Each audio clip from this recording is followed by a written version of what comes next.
Yeah, thank you, Matthew. Good afternoon, everyone. First of all, before I kick off with the talk, I'd just like to say on a personal note, it's great to hear from you all, to hear you introduce yourselves and your businesses.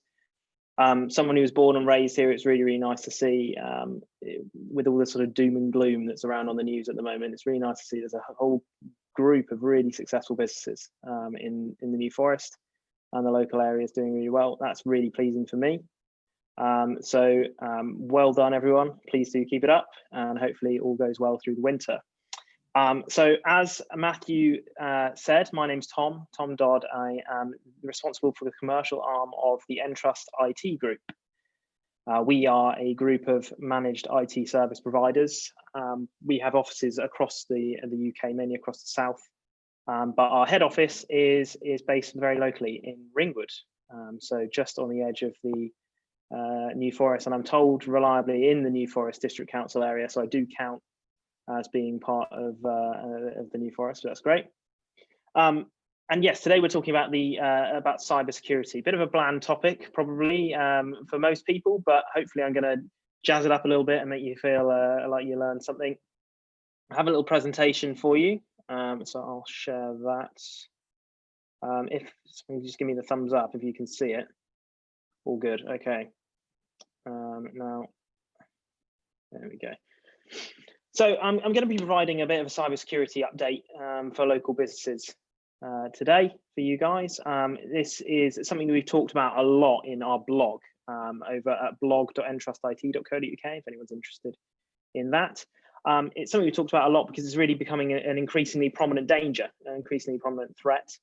And that's for both large businesses, which you'd expect, but also for SMEs as well, and small businesses. I think the message I want to get across here is that nobody is immune to this sort of thing. It really can affect everybody, big or small. So first of all, I want to go into some trends that were present in the cybersecurity space pre-COVID. I know that really we talk about COVID all the time at the moment, and you can't really escape it. But I'd like to remind you there was a time before COVID. We did have life before this, and cybersecurity was a very real important thing in that time. And just as a little round robin on this presentation of some of the some facts that we were seeing before the pandemic hit. And I'll just pick out some important ones. I think 76% of businesses reported in a survey being a victim of a phishing attack in 2018. You may have heard of phishing. We'll talk about that in this presentation as well. There are more than 4,000 ransomware attacks which occur every single day. And this is a really interesting one on the bottom left-hand side. 93% of businesses will not survive a catastrophic data loss event. So obviously a really nasty cyber attack that could put a company out of business. And the one at the top here, 90% of companies surveyed feel that they're vulnerable to cyber attacks, which obviously a huge number, and a lot of businesses really finding that this is a worry for them. So I want to start with ransomware. You may have heard of that. It's a particularly nasty attack, actually. So for those unaware of what ransomware is, it's a piece of malware, a virus that is installed on your computer without you knowing. And what it does when it's executed is it encrypts all the files on your hard drive, which basically means they're completely useless to you. It means you can't do anything with them, you can't access them, you can't read them. None of your applications that use any of that data will work. And then the ransomware application will provide you with a method of giving them a payment, and they demand a payment to decrypt them. And sometimes that can be as little as a couple of £100, but it could be right the way up to thousands of pounds. And that's generally paid for. They generally request you pay for it in Bitcoin, which I think probably most people will have heard of, but it's that's a sort of digital currency, which is generally used on the dark web, but more widely used these days. Of course, you could pay the ransom, but there's no real guarantee that you'll get anything back in this situation. These are criminals that you're dealing with, after all. So often the option is either to pay and hope for the best, or hopefully you've got a good backup which you can restore from, or that's it really. And it really can be that damaging. I've got three examples you may have seen in the news over the last few years. The first one, probably the most well known, is the Nhs Cyber Attack, which was around May 2017. You may have heard of that at the time. It was on the radio, the news. It was quite a big deal. Basically, that affected a number of computers across the NHS system. And it was found that this was because they were running an outdated version of Windows, which left them vulnerable, and encrypted huge amounts of NHS computers. And that has a real world effect. Yeah, so operations couldn't go ahead, patient data was lost, hospitals ground to a halt, A&E departments closed. Had a real world effect that obviously in the healthcare system is really serious. The next one is Travelex. Now, you may have heard of Travelex. They are a currency exchange. See them often at airports. At the beginning of this year, I think it was just on the back end of last year over Christmas, they were hit by a particularly nasty ransomware attack, which actually completely took the Travelex service offline. It was out of action across the world, and that was off actually for an entire month. And obviously, given the situation with travel these days, this year, we can probably expect that that's done an awful lot of damage to them at a time where they really needed to be up and running. And then finally, on the right-hand side, from January of this year, so earlier this year, a ransomware attack on a US military base. That was a very similar attack to the one seen at Travelex. And for 24 hours or 30 hours or so, that base was taken offline. And of course, being a military base, they've got electronic security. They've got key card readers that were taken offline. Nobody could get around the base. Nobody could get into it. It took them a whole day to get back online. And that's the US military, you'd think, would have very, very strong cybersecurity defenses in place. But the pandemic, in this post-pandemic world that we live in, has really accelerated cyber attacks. Criminals are taking advantage of the really difficult situation that we're all finding ourselves in. And particularly our focus is the aspect of working from home. Obviously, I can see from the cameras here that a lot are still working from home here, and probably will be doing certainly for the short term, the rest of the year, but possibly long into the future. And with many employees working from home, that does bring some challenges. Companies without adequate preparedness are at greater risk of information loss through a distributed denial of service attack, which is basically where an attacker fires lots and lots of data down at your website or at one of your cloud services, and it takes it offline for a time. Really disruptive, a real pain. Also, with working from home and working in possibly in your local coffee shop or a local restaurant or something, which I know is definitely popular among those who like to work from home, you're at a greater risk of information loss on a public Wi-Fi network or a poorly protected home network. That is because anyone really can gain access to that, and it's something that definitely needs to be thought about. And you see on the right-hand side, the World Health Organization is the source here. There's been a 5-fold increase in cyber attacks since the start of this coronavirus pandemic. So we're really seeing, as you can see, that this is a really serious problem, and it has got worse. So what can you do to mitigate that risk? Well, I think to answer that question and to be really sure on that, then it's important to be sure of what the most likely cause is of cyber attack. And that is this. From the source being Kaspersky Lab, the cybersecurity firm, 90% of cybersecurity breaches are due to human error, some form of human error. So every one of us is one of the likely causes. Now, how is that so? Well, the top cardinal sin of end users when it comes to cybersecurity is their relationship with passwords.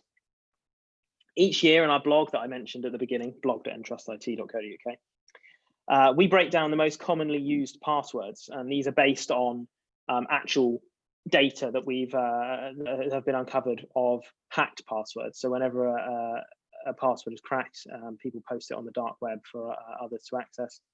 And every year a list is compiled of the most commonly cracked and commonly used passwords. This is from 2019, and I think it should provide a laugh, possibly maybe surprise you, but this is the top 10 list.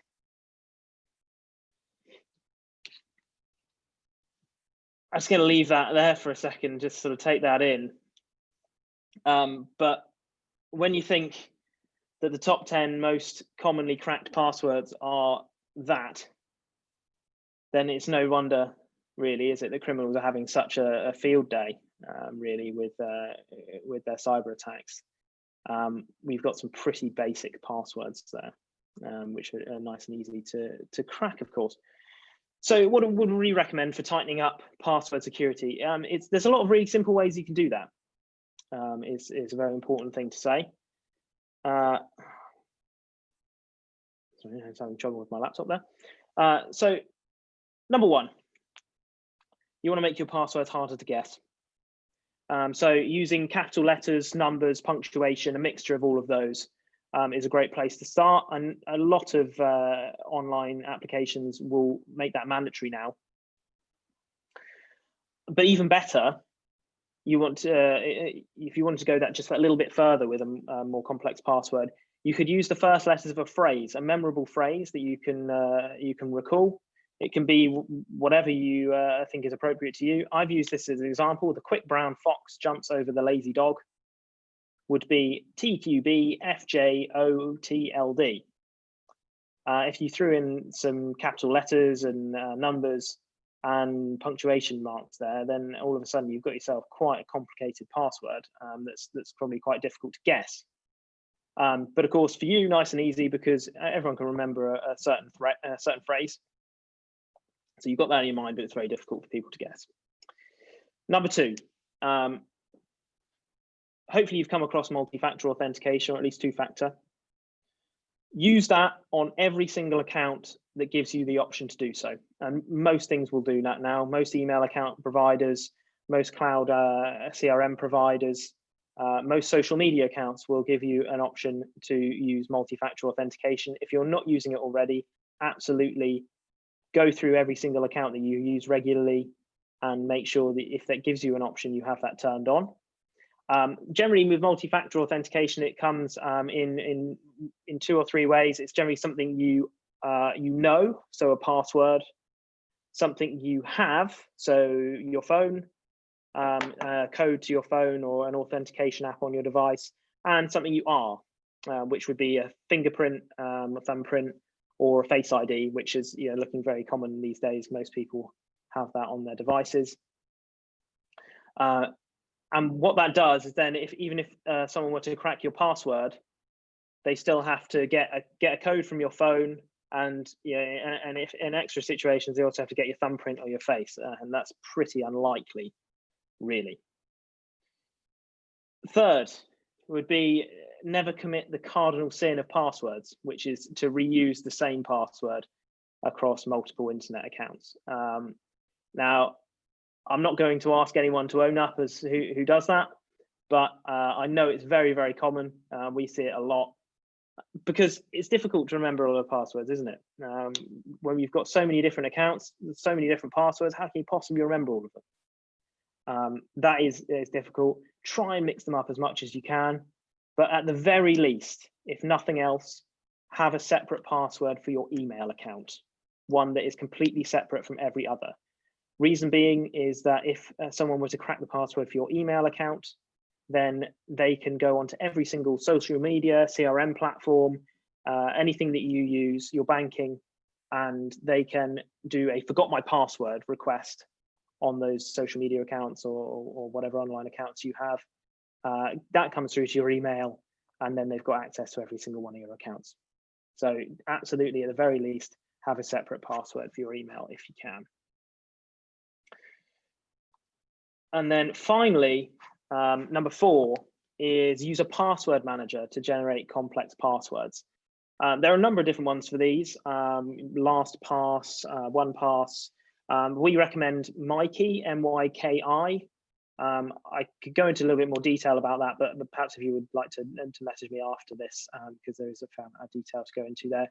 But essentially how it works is you can use that as a secure repository for all of your passwords. You can use it to generate very complicated passwords, which is ones that are 30, 40 plus characters with, it's gibberish basically. It's capitals, punctuation marks, numbers. And you can have those stored, and then it uses your face or your thumbprint to authenticate on your phone. Makes that extra level of security, and it's very useful and very simple and intuitive, actually. As I know it probably does sound quite complicated, but it's a very simple thing to do. So that's definitely something that's worth thinking about. So okay, let's assume you're happy with your passwords, you feel like you're comfortable with those, and they're safe and secure. Well, what other ways do individuals or criminals attempt to get hold of information from you? Well, you want to keep an eye out for phishing, and I'm not talking about the type in the C.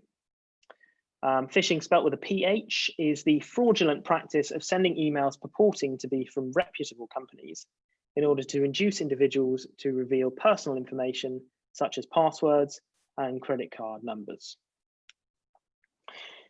So what people do, and I'm certain that most, if not all of you, will have received at least one phishing email in the past, is they'll send an email to you pretending to be someone they're not, and that will want to encourage you to put in certain personal information, which will then be stolen. The UN reports a 350% rise in phishing emails during Q1 of 2020. 350%. Criminals are exploiting that disruption and hardship that has been caused by COVID-19, and we have reason to expect that that is going to continue to get worse. So what I've got on the screen now is a couple of examples of phishing emails. I'm going to leave them up here for a minute or two. I'd like you to have a look through them and see how many telltale signs you can spot in these 2 emails that they're not from Amazon or from the government. And then once you've had a little look through that, we'll look through some of those telltale signs and see if you spotted them all.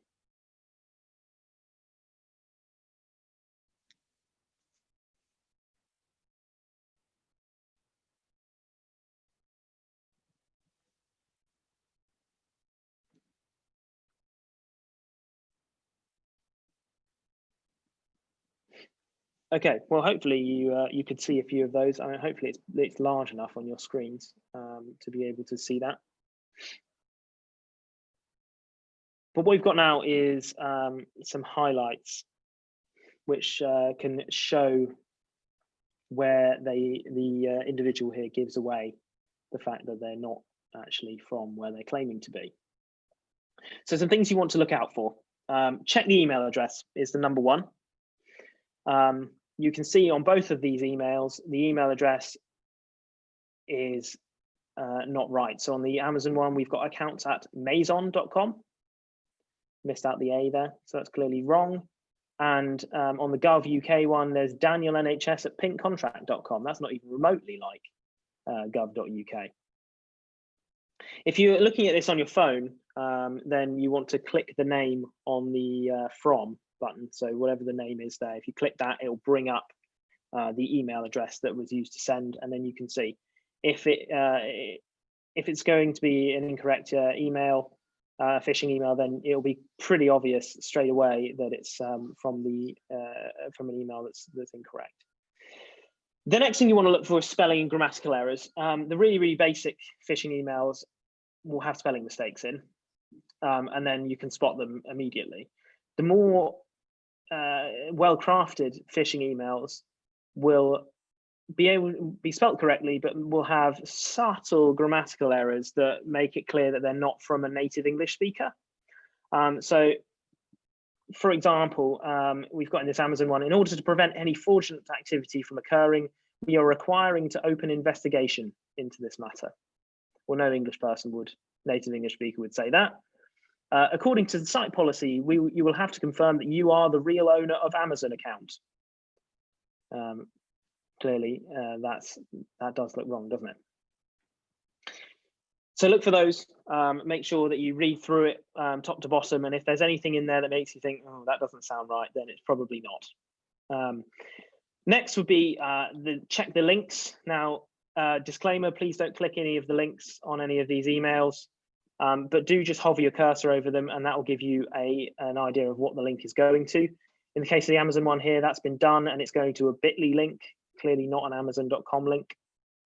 So you can immediately see that that's going to be going to the wrong place. So definitely have a look at the links on there, see if they make sense. And then phishing emails will often have language that invokes a need to hurry. So there's something you need to do and you need to do it quickly. So for the example of this Amazon one again, what it's got here is you need to complete the following form or else your account will be marked as fraudulent and we will have to terminate the account. So really what they want to do there is convey a sense that you need to act on it immediately. They want you to do something and they want you to do it quickly because they don't want you to dwell too much on whether it's right or not. They want you to just do what they want and not think twice about it. So any language that invokes a sense of sort of urgency to take an action, that has to be a red flag, and you should definitely think about that. And then the final one would be, are you expecting it? Yeah, obviously, if you don't have an Amazon account and you're getting an email from Amazon, then that's a bit suspect straight away. And sometimes it really is as simple as that. You will get an email from someone you that's purporting to be Sky or Amazon or eBay or something, and you know full well that you're not a member of eBay or Sky. In which case you can toss that out immediately. And then if there is something you are a member of, then think, am I expecting an email from them, or does this make sense? Because often the answer will be no. And then you probably want to think about tossing that to one side into your trash can. But please don't click anything unless you've really thought about it beforehand. So we covered phishing, but what about the next level of phishing? Spear phishing. Again, nothing to do with the C. But spear phishing is the fraudulent practice of sending emails ostensibly from a known or trusted sender in order to induce targeted individuals to reveal confidential information. So this is really targeted. And generally with a phishing email, they're sent to a blanket. It's like a dragnet technique. They drag a net of these emails behind them and they catch as many fish as they can. With spear phishing, it's targeted. You see a fish, you spear it,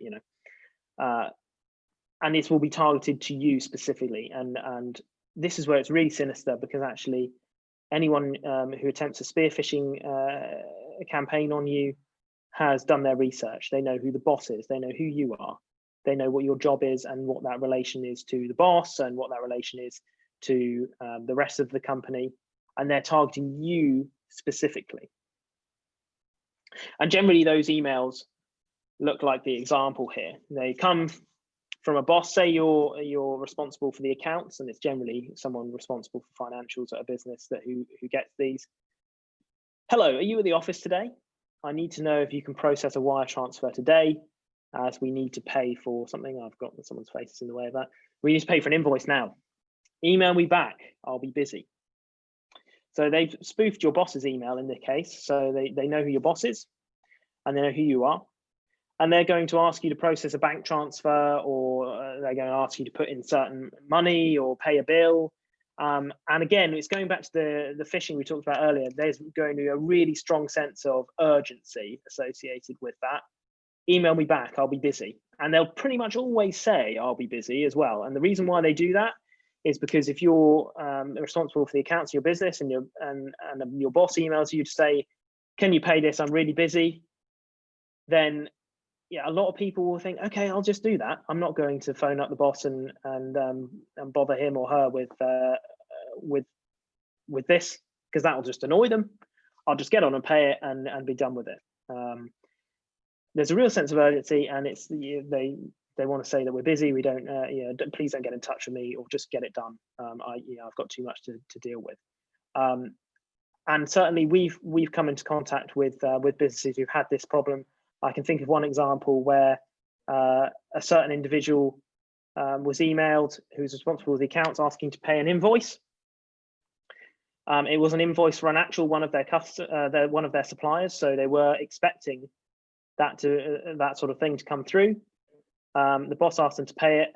Obviously, the boss asked them to pay it. They did so, and they sent off £40,000 to a hacker. If you lose £40,000, I'm sure that's going to make a really profound difference on your business, and it really did for them. And unfortunately, they survived that, but that is a really, really difficult thing to have happen. So what do you want to do with this? If you see an email like that, your instincts may tell you to not phone or email your boss because they might be busy, but do so. If you have that through and you're not sure, then absolutely do try and email back or pick up the phone to your boss just to get a confirmation and say, you definitely wanted me to send this. It could save you tens of thousands of pounds, as we've seen from that example. So we've covered a few of the sort of typical cybersecurity tactics, cyber threat tactics that are used by people looking to exploit you these days. What are some of the practical measures that you can take to protect yourself? Well, we've got a few here, and these are all things that anyone really could do. They're not going to cost you a lot of money, or in a lot of cases, they're not going to cost you much money at all. And it's a simple things that anyone can do that will really definitely make a difference to the cybersecurity of your business. So the first one would be compose a detailed cybersecurity policy and a plan for what you should do if your business were to get affected by a data breach. Clear heads make good choices. So if you have a detailed plan for what to do if something happens that you've planned long in advance, then I sincerely hope this never happens to you, but if you were affected by a form of cybersecurity attack, then you can have a clear plan that you can consult and carry out that, which has been arranged long in advance, which will mean that you won't make a decision that you'll live to regret. Very, very important thing to do. And if you haven't got a cybersecurity policy and a plan in place, then I would urge you to definitely consider it. And if you'd like to ask me for some help in doing that, then please do get in touch after. Use a password manager. We talked about this earlier, such as MyKey, but the others are available. You can use those to save any passwords you have. That will help you to use multiple passwords for different accounts. We talked about the importance of that earlier, but also help you to use random complex generated passwords. Which leads on to the next part, which is use stronger passwords. Never reuse the same password. We talked about that earlier, obviously. So using the techniques that we highlighted earlier, try and use stronger passwords and don't reuse them. And certainly, at the absolute minimum, as I said, make sure that you have a different password for your email account. And encrypt any data that you keep in external drives. That's really important, of course. If you do have a backup onto an external drive, then do make sure that you can encrypt the data on there, so that if it gets moved and lost or dropped or left on a train or in an airport or a cafe somewhere, then nobody can plug it in and have access to your data. And if you are backing up to an external drive, as many people do, when you're done with the backup, unplug it.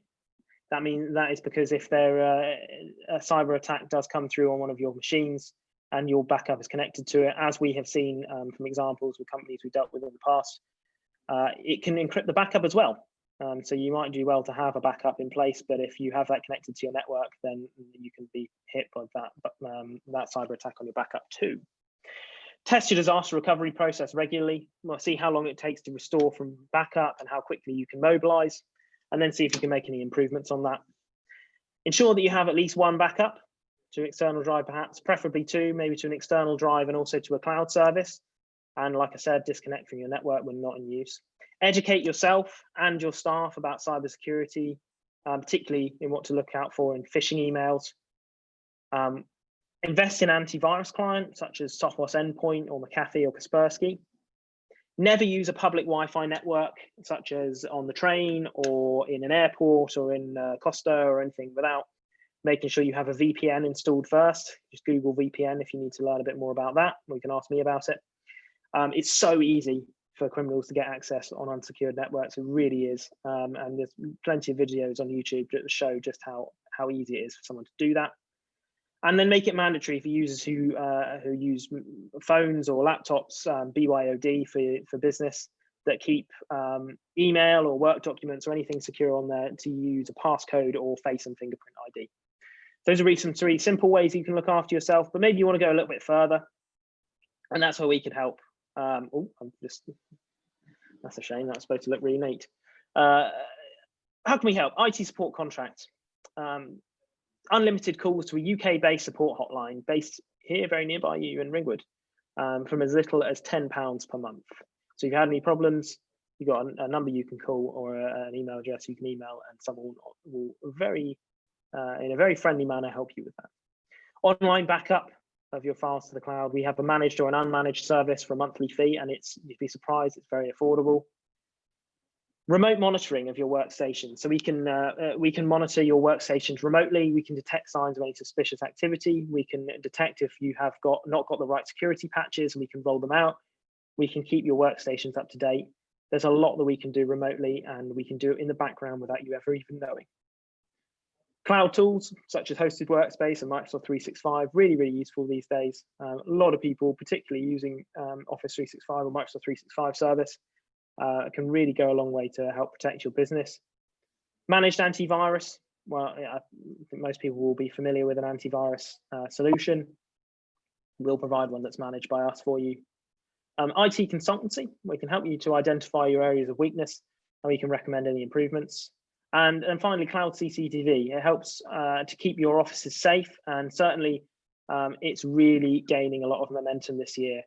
We've seen with the example of the lockdowns where a lot of businesses were closed, people had to leave and to go home at a moment's notice. People put up a lot of cloud CCTV cameras. They can keep an eye on their premises, their restaurants, bars, pubs, hotels, and offices from their smartphone or via a web portal. And if anyone were to break in, they've got a detailed HD recording that they can send to the police. It's really gathering pace, as I said, and we're global leaders in providing CCTV, and we have a number of partnerships with CCTV cloud providers, so we can really help with that. Who have we helped? Well, you may recognize some of these names, big and small, and as you can see, a number of different retail sectors. So we have health, we have manufacturing, the BBC, everyone's familiar with them, architecture, sports, venture capital, local councils, law, and design and solicitors, etc. There's a vast array of companies that we've helped over the years, and we can take that experience and we can use it to help you. And what a bit more about us? Well, you can find out a bit what makes us tick with our ebook. You can use that URL there, or you can scan that QR code, which is up on the screen. We'd love to hear from you. So if there is anything that maybe you were interested in, or something you'd like to learn a little bit more about off the back of hearing from me at this talk, then you can get in touch with us. Number you can call is 0330 002 0045, and it's sales@entrustIT.co.uk. And if you'd like to indeed have a chat with me, then please do email me or send me a message on this the question forum on Zoom, or you can connect with me on LinkedIn. But my email address is tom.dodd, D-O-D-D, at entrustIT.co.uk. That's entrustit.co.uk. So hopefully you found that was useful and interesting. I hope I didn't go over time. I don't think so. And hopefully you've learned some new things. There's an awful lot on this subject that we can cover, but unfortunately time doesn't allow me to go into huge amounts of detail, and I'm sure you'd be completely fed up with me if I went on for much longer. So if there is anything that you would like to ask me, then please do. You can email me, you can get in touch with me on LinkedIn. That's probably one of the best ways to get in touch with me. and we can discuss that further. But hopefully you found that very interesting, and I'll hand back over to Matthew. Thank you. Great, thanks, Tom, and absolutely great to get to put it across so clearly, and as you say, in a short period of time. But you've given people a number of things they should go away and do immediately if they don't already. There may be one or two questions. Alice, you had one much earlier on. Yeah, I've got two actually. Once it's on the cloud, is it then safe or still as vulnerable? Alice, thanks for the question. That is a good question. That's a difficult question to answer though, really, because yes, to a degree, but as we saw from the presentation, it really is human error that tends to lead to problems. If you have your data in the cloud, if that's on a public cloud service, such as maybe in OneDrive or Google Drive, then yes, I mean there is a backup of that data if it's in there, so that keeps it safe. But of course, if you've got a bad password, or it's a password that's easily guessed or is used in other places, then yeah, there's not really much that can be done to stop someone getting access to that cloud area. So certainly, I would say having some form of cloud portal for your data is preferable. It will definitely do you a favor, but it's not just having data in the cloud is not going to be the be all and end all. You should have some other policies in place, and certainly getting decent passwords and getting on top of that is probably one of the most important things you can do. Yeah. Okay. Thanks for the question. Thank you. And is Apple genuinely antivirus? Having an Apple rather than not an Apple? Over to Phil.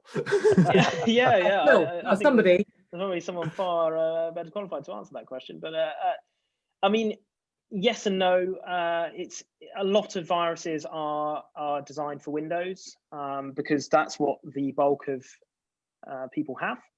Across the world, more people have Windows PCs than have Macs. But it's absolutely not right to say that Apple devices are not affected by viruses, because they are, without a doubt. I think is it Phil would like to come in here? Yeah. Generally with Apple, they've got a lot of protection built in as standard. They tend not to get viruses, i.e. ones that will spread from one computer to another one, but they do get other forms of malware, like advertising or something that might slow the machine down a bit. I did have a question actually for you. It's quite normal that people generally accept that email is not secure.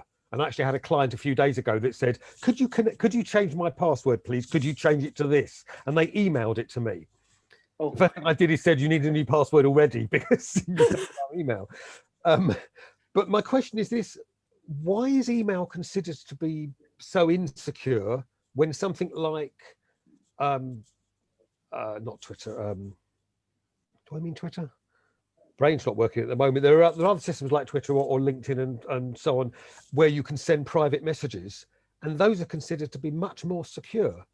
Companies will talk to me via a private message on LinkedIn or Twitter, but not on an email. I think you mean WhatsApp.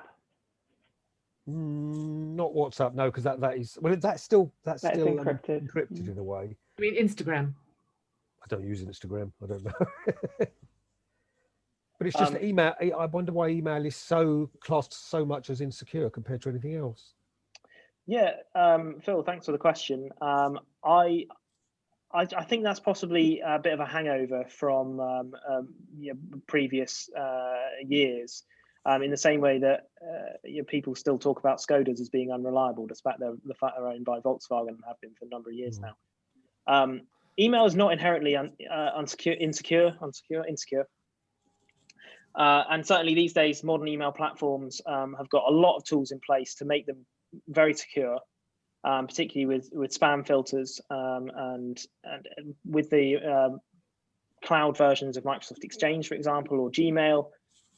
These use machine learning to identify how to spot malicious emails and filter them out. So I don't think it's really right to say that email's not secure anymore, and inherently not secure. But as it's going back to my answer really to Alice's question, which is that in email is not inherently unsecure, but humans are, and we will often make the mistake of sending passwords in emails, or not having a decent password, as I've talked about, or not having backups, or leaving your email logged in on a laptop that you share with other people, for example, or on a laptop that you leave on a train or in a coffee shop. These services are not insecure. It's the people that use them really that let them down. Thank you. Thanks, Tom. And Matt had a question. Yeah, Matt, go ahead. Question/comment really, just one that someone attempted me on last week, and an alternative means of achieving this, but that's text message. And I received a text message from someone suggesting they were from O2 and that my bill hadn't been paid. Two things that flagged up: A, I'm not an O2 customer, and B, it was from a mobile number, just a random mobile number, but just an observation of another means that people are using to access your data through text messages. Absolutely. Yeah, thanks, Matt. That's absolutely right. Actually, I didn't include SMS messages, but that is absolutely right as well. You do get those. So thank you for that. Great, thank you. Time for one last question. If anyone has something, Rob. So it was a comment, if I could add to what Tom said. By the way, excellent presentation. I think probably one of the most accessible and comprehensive. Can be a rather dry topic, so I've seen a few of them. So well done. That was brilliant. Thank you, Rob. Appreciate that. Yeah, others agree. Just a comment to your point about the chief exec type fraud. What I see the most of in my clients is straightforward invoice fraud. Someone gets an email, often through a hacked Hotmail account, or I had someone through an AOL account. Who remembers AOL accounts? But they're notoriously insecure. And the hackers had got access to this account, and they'd emailed a supplier going, well, they'd intercepted an invoice, in fact, and said, we've now changed our bank account details. Please send your payment to this bank account. And of course, it was the fraudsters, and it was about 4,000 quid that went adrift. It wasn't the 40,000 you spoke about, but lots of those kind of small frauds going on. So really look out for customers surprisingly asking you to change the bank account that you pay to. Yeah, thanks, Rob. That is, again, is a really dangerous thing. It happens a lot. More so than you might think, actually, and as from the example I brought up, it can be really damaging. Even a few £1,000s for a small business is going to be enough to really cause trouble, particularly at the moment with all the disruption we're experiencing. So yeah, please do be on the lookout for those. Great, thank you. And then just one final quick question from Bill about WhatsApp. Is it okay? I think the point about WhatsApp is that it is encrypted, isn't it, end to end? Yeah. Great. Yes, that's right. Yeah, it is encrypted. Although I would say do be wary about anything that's owned by Facebook, just generally, because they're absolutely bandits for using your data the incorrect way. But yeah, WhatsApp is encrypted, so you should be safe. They're probably listening now, Tom. So your Facebook. Yeah, well, quite. Yeah, and I'll be taken away soon. Someone will smash through the window and take me away. Yeah. Well, thanks, Tom. As I think Rob summed it up, that you made it very accessible and understandable. Just people need to go away and do something. And of course, what they can do is sometime around midnight, you can log on to the NFBP website, and Rob will kindly have put the recording there so you can watch the presentation again, and particularly that last screen with all the, was it 8 things that you should be doing? So if you can at least do several of those, then that'll make a huge difference. So thank you very much indeed to everyone for joining us. We do this every year. As I said to Tom before it began, I'm really disappointed there are not 150 people instead of 15, because there's so many businesses who are just not doing what they should be doing. But we'll plug on and keep going. Claire will tell her members, and we'll tell our members, and we'll encourage New Forest businesses to be as safe as they can be. So that's it for this week. On the connecting theme continues next week. More about that on the Monday email. I'm also trying to remember to send out a Wednesday morning email just to remind you that it's happening that day. And there have been a number of questions from childcare providers who are busy doing something called picking up from school around this time. So we may have to just adjust our timings a little to see what might be possible. But if I send a survey out, I'll probably get 23 different times that are possible. So we will see. But the main thing is you've made it. Thank you, everyone. And do join us next Wednesday. Tom, thanks again. Thank you very much, everyone. Thank you, Tom. Thanks. Enjoy your afternoon. Bye.